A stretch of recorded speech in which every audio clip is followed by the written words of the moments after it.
ఈ పొట్టోడు ఇప్పుడన్నా అద్దతులేమని ఇతడు పాడు. ఈడ యువత అంత ఉన్నారు. ఈడ ఏమరా బాబు నిరుద్యోగ వృత్తి వస్తుందా? వస్తలేదా? ఇక యూత్ కమిషన్ ఏర్పాటు చేసి విద్యా ఉపాధి కోసం 10 లక్షల వరకు వడ్డీ లేని రుణం ఇస్తారట. ఇచ్చిండ్రా ఎవరికైనా వడ్డీ లేని రుణం? యువతకి ఇచ్చిండ్రా? ఫీజు రీఎంబర్స్మెంట్ బకాయిలు తీర్చేస్తా అన్నాడు, తీర్చిండా? పోనీ స్కాలర్షిప్లు ఇస్తున్నాడా? బీసీలు ఎస్సీలు ఎస్టీలకు ఇస్తున్నాడా?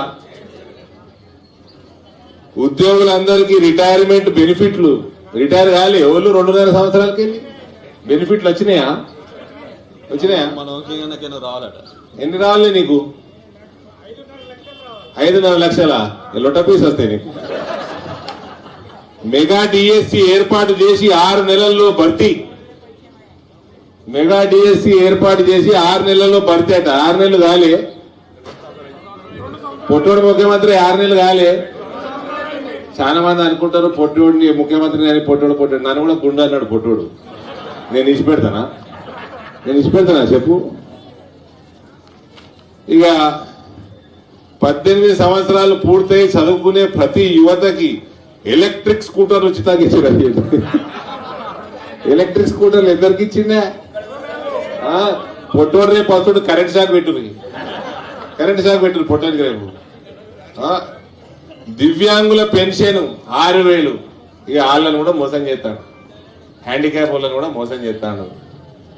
ప్రభుత్వ ఉద్యోగులు మరియు పెన్షన్దారులకి పెండింగ్ లో ఉన్న డిఏలు ఇస్తాం. ఇక్కడ కొత్త పెన్షనే ఇచ్చుడు లేదు, దిక్కు లేదు, డిఏలు ఇస్తారట. ఈడ NH-44 మన హైవే ఉన్నది కదవా, అటు ఆదిలాబాద్కి వెళ్ళి మొదలు పెడితేనట ఏడుదాకా హైదరాబాద్ దాకా, నిర్మల్ ఆదిలాబాద్కి వెళ్ళి హైదరాబాద్ దాకా ఫుడ్ ప్రాసెసింగ్ ఇండస్ట్రియల్ కారిడోర్ ఏర్పాటు చేస్తారట. అబ్బా, ఒక్క ఇండస్ట్రీ అని వచ్చిందా? ఒక్కరికన్నా ఇండస్ట్రీ వచ్చి ఉద్యోగం వచ్చిందా? ఆటో డ్రైవర్లు ఏడాదికి 12,000 ఇచ్చి ఆదుకుంటామట. ఆటో డ్రైవర్లు అందరికి ఎప్పుడురా? ఆటో డ్రైవర్లు అడుగున్నారు. ఆటోలు ఉన్నాయి అలా 12,000 ఇస్తుంది రైళ్ళకి. 8 ఏళ్ల కొత్త పెన్షన్ ఇచ్చింది. 8 ఏళ్లలో ఆ గతముకు కూడా ఒక్క పెన్షన్ ఇచ్చింది లేదు. ఆడున్న 10 ఏళ్లలో ఇప్పుడు వీళ్ళు వచ్చినాక కూడా ఒక్క పెన్షన్ ఇచ్చింది లేదు. కొత్త సైటే బంద్ ఉన్నదట. కంప్యూటర్లా ఆ వెబ్సైటే బంద్ ఉన్నదట. పెన్షన్ల కొత్త పెన్షన్ల బేఫికర్.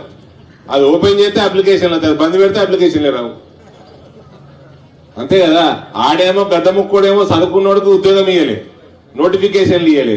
ఈడేమో స్కాలర్షిప్లు అయితే లేడు, చదవనే చదవద్దు. ఇక చదవనే చదవకపోతే ఉద్యోగ పంచాయతీ ఉండదా, బేఫికర్ అయిపోతుంది. సో అవి ఇక అరే బంద్ చేయను నాయన, నా పాటనే పెడుతున్నా. మీ అందరికి ఇవన్నీ కాకుండా మీ గ్రామ పంచాయతీలు తీసుకుపోయి మున్సిపాలిటీలో కలిపారు. ఈ కాంగ్రెస్ వాళ్ళే కలిపారు. యాదవ్ కదా మీకు.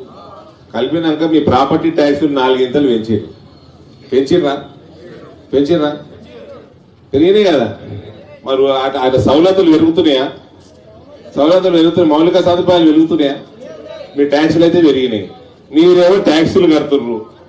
మీరంతా పిచ్చోళ్ళ లెక్క ట్యాక్సులు కడుతుర్రు. ఇవాళ కాంగ్రెస్ మేయర్ అభ్యర్థున్నాడు నరేందర్ రెడ్డి అంకుల్, మా అంకుల్ 8.5 కోట్లు బకాయిలు కడతలేడు. 18 సంవత్సరాల నుంచి కడతలేడు. 17 సంవత్సరాలు అయిపోయాయి. మొన్న కట్టి 17 సంవత్సరాల నుంచి ఎందుకు కట్టలే, ఇప్పుడు 8.5 కోట్లు ఎందుకు కట్టినావు అని అడిగితే జవాబు ఇస్తలేడు. 17 సంవత్సరాలు మోసం చేసినావు కదా.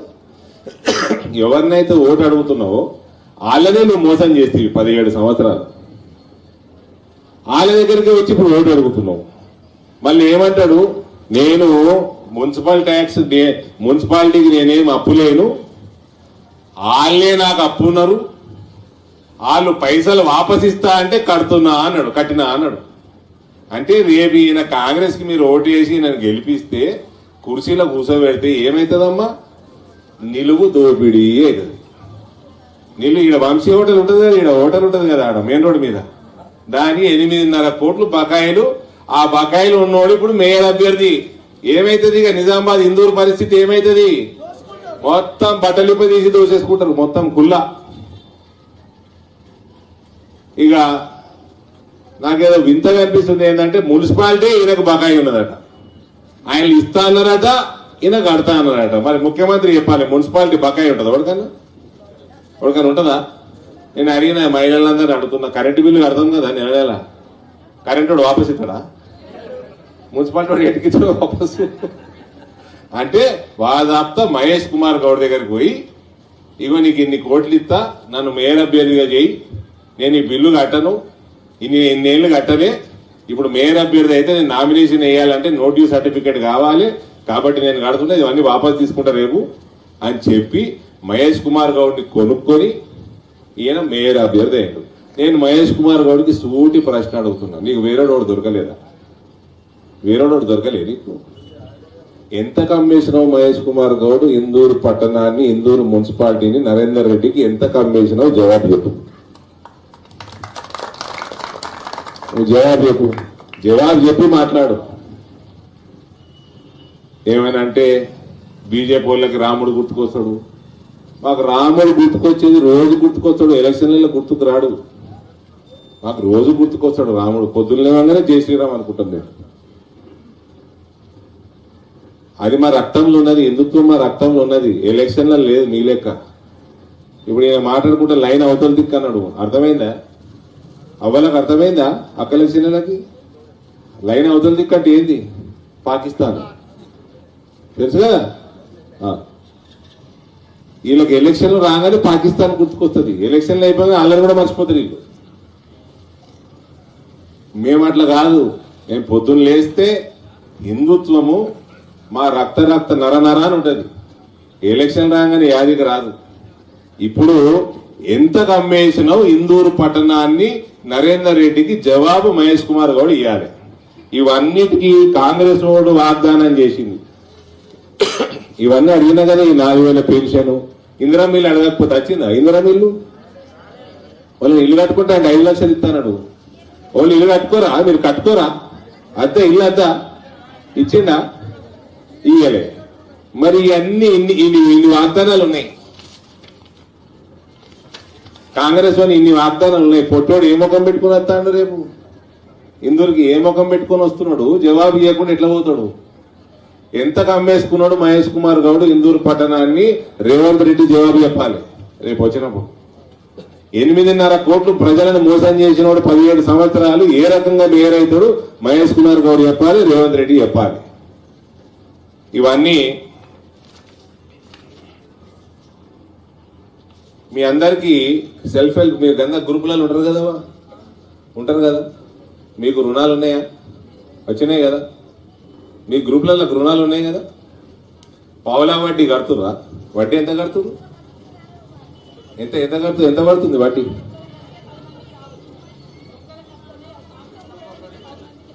గ్రూప్కి వస్తుంది కదా లోన్.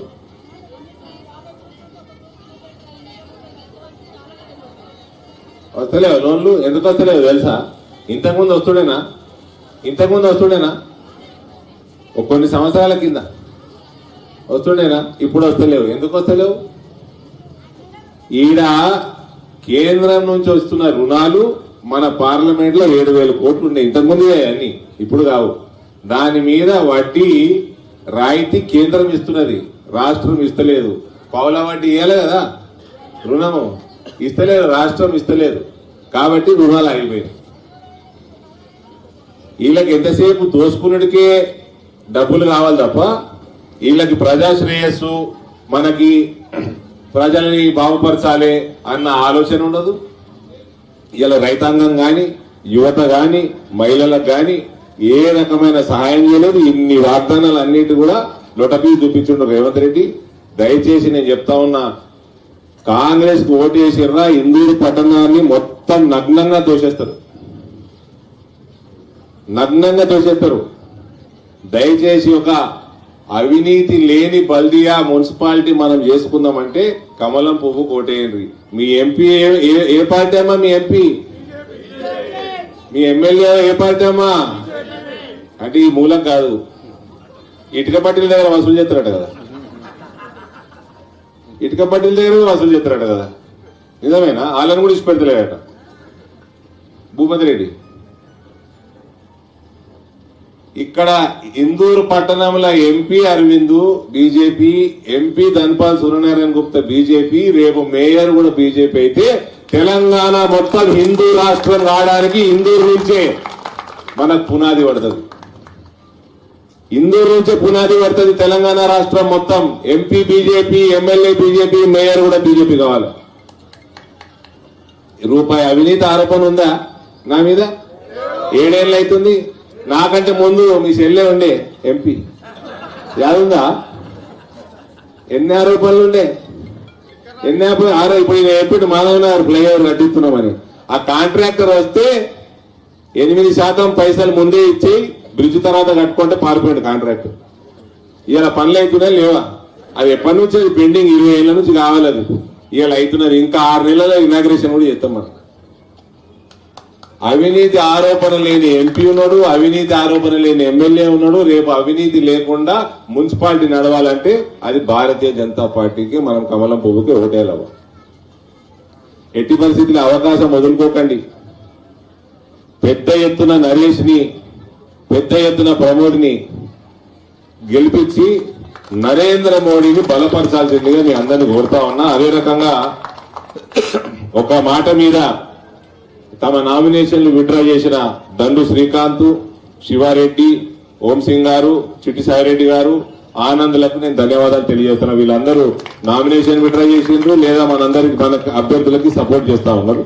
వీళ్ళకి మనస్ఫూర్తిగా నేను LICను కూడా వీళ్ళందరూ కూడా మనస్ఫూర్తిగా ధన్యవాదాలు తెలియజేస్తా ఉన్నా భారతీయ జనతా పార్టీ తరఫున.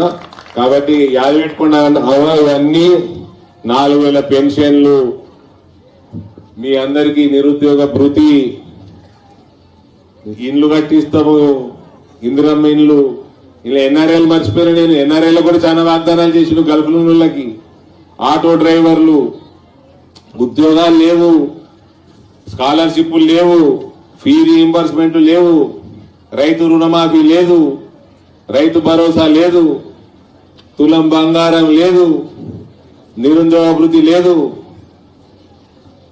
ఇంకే అన్ని. ఇవన్నీ కూడా జవాబు రేవంత్ రెడ్డి ఏం చెప్తాడో చూద్దాం. రేపు వస్తున్నాడు ముఖ్యమంత్రి. తొండలు తెరవదు ఏమన్నా అంటే తొండలు దొరకొడతాడు షెడ్యూల్. మోహన్ పోకుర్రా నాయన మీరు మీటింగ్. రేవంత్ రెడ్డి మీటింగ్ మోహన్ పోకుర్రి. షెడ్యూల్ వేసుకుంటే అట్లా కింద టైట్ ఉండాలి ప్యాంటు. ఏమమ్మా అవినీతి లేని వాళ్ళకి ఓటేద్దామా? ఒక్క దగ్గర స్ట్రీట్ లైట్లు పెట్టలే, రోడ్లు అధ్వానం, ఎక్కడ పోయినా దుమ్ము, దోమల బెడద, వర్షం రాగానే డ్రైనేజ్ పొంగి పొరుగుతున్నాయి. ఇవన్నీ రావాలంటే కరప్షన్ ఉండొద్దు, అవినీతి ఉండొద్దు. 8.5 కోట్ల బకాయిలు మొత్తం ఇందూరు మున్సిపాలిటీకి 94 కోట్ల రూపాయల బకాయిలు ఉన్నాయి. వసూలు చేస్తలేరు వీళ్ళు. వసూలు చేస్తలేరు, పైసలు మింగుతున్నారు, వసూలు చేస్తలేరు వాళ్ళ దగ్గర. ఇవన్నీ పోవాలంటే దయచేసి రోడ్లు వేస్తే అలా ఉన్న వాళ్ళ సైడ్ రోడ్లు వేసుకున్నారు. ఇవన్నీ పోవాలంటే దయచేసి కమలం పువ్వు కొట్టేసి పెద్ద మెజార్టీ తోటి గెలిపించాల్సిందిగా మీ అందరి చేతులు జోడించి నమస్కారం తెలియజేస్తా ఉన్నా. భారత్ మాతాకి.